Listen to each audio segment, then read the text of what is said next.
I bought a notebook to write stuff down in. And this is the first video I decided to make notes on, so there you go.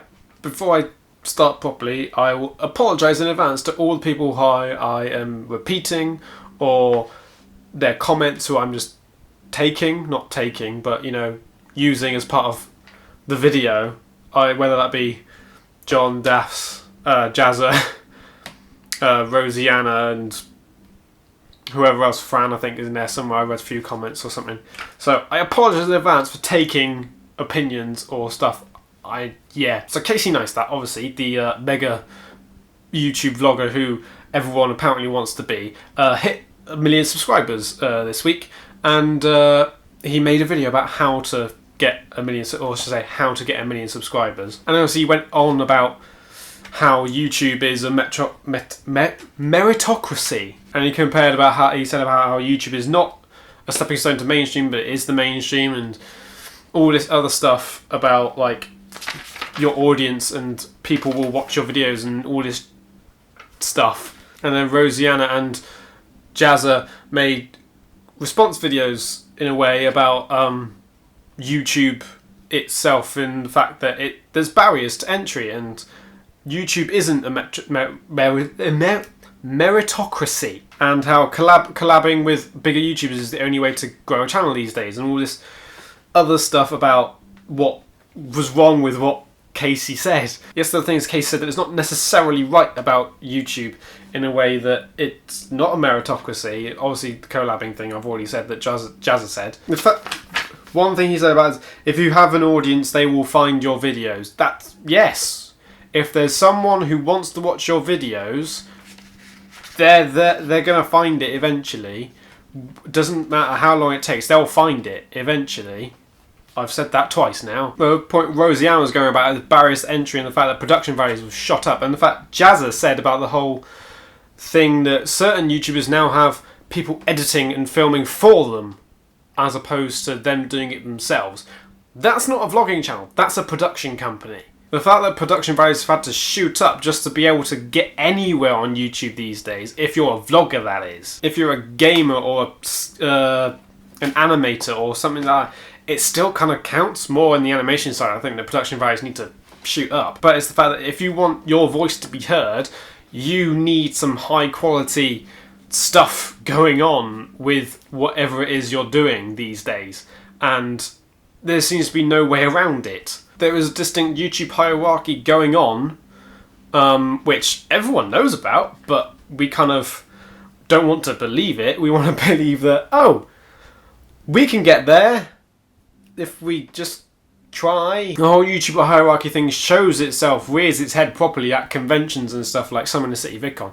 I've not been to VidCon, but I assume it's a similar sort of setup. You know, all the big YouTubers get separated from everyone else, and they have to kind of hide away in the back so that they don't get mobbed by all these fangirls and people who want to take a photo with them, or just, you know, touch them on the shoulder or something weird. And ultimately that's something that has to have happened, but in the way that YouTube is meant to be a community, it's kind of a backwards step or something that shouldn't really be a thing that happens.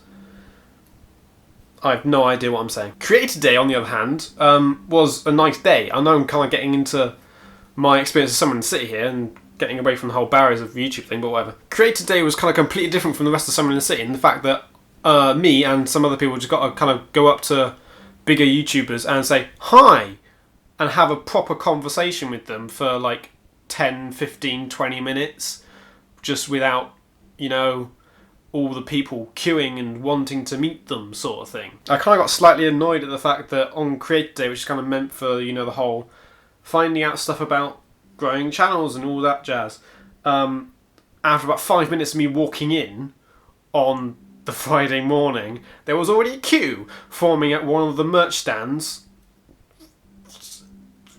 It's fair enough that people want to sell their stuff on Creator Day, that's fine. If that's what they want to do, then fine.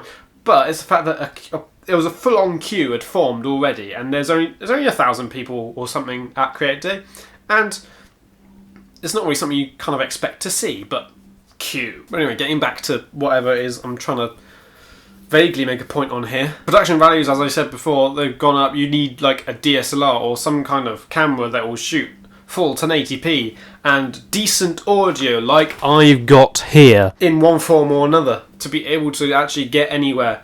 And I'm probably repeating myself on what other people have said, but Hank Green once said that he got asked how to start a successful YouTube channel these days, and he says something along the lines of start in 2006.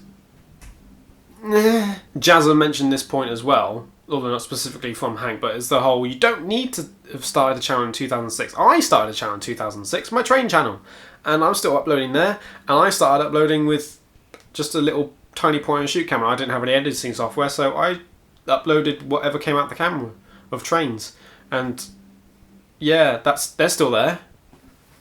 I've got like 800 and something subscribers on that channel now, after 9 years nearly. So in a sense, I'm still a small YouTuber in that sense. Even on this channel, I've only got like 100 and something. There's the barriers of the fact that YouTube space, if you want to use the YouTube space, you kind of need 10,000 subscribers. So that's a bit of a barrier, but I can understand why that's there. Otherwise, you'd have people constantly wanting to use the space that they don't have, like, any reason to be there apart from, oh, I might see X YouTuber there. But separate issue. But as Jazza said, you don't need high definition DSLR stuff to start a channel. You could just use your webcam or a rubbishy point and shoot camera that doesn't shoot HD, or your other things, I don't know, your phone. It's not, well, you shoot HD, but it's not the best quality.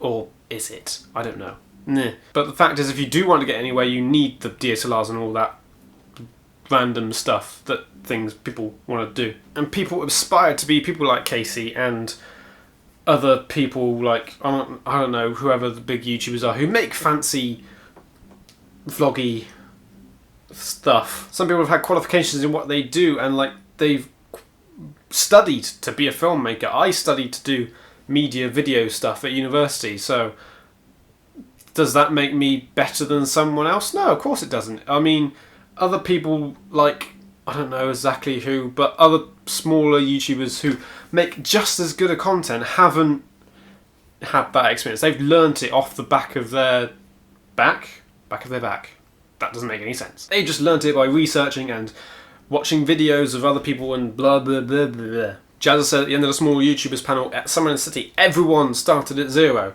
And this is very true.